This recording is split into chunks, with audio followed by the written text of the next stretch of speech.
Nachdem ich dieses Rezept gelernt habe, gibt es keine Karotten mehr zu Hause. Auf einem Brett schneiden Sie 300 g Karotten in Scheiben.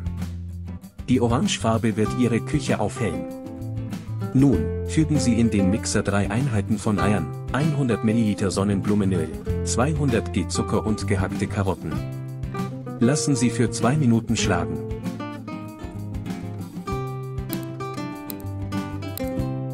Und vergessen Sie nicht, 250 ml Milch hinzuzufügen. Und Reserve. In eine Glasschüssel fügen Sie 300 g feines Maismehl und 100 ml Wasser. Gut mischen und alles schön machen.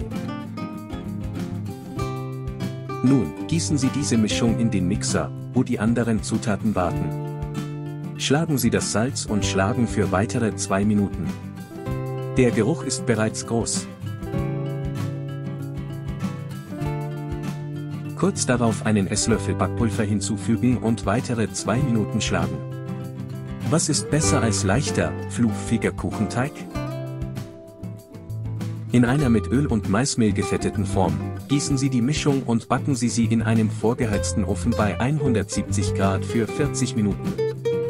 Die Magie ist im Begriff zu geschehen. Und fertig. Schau dir diese Perfektion an. Ich habe das Wasser im Mund, und du? Hat euch dieses Rezept gefallen? Also nicht vergessen, zu mögen und eure Meinung über diesen göttlichen Kuchen zu äußern. Bon Appetit und bis zum nächsten kulinarischen Abenteuer.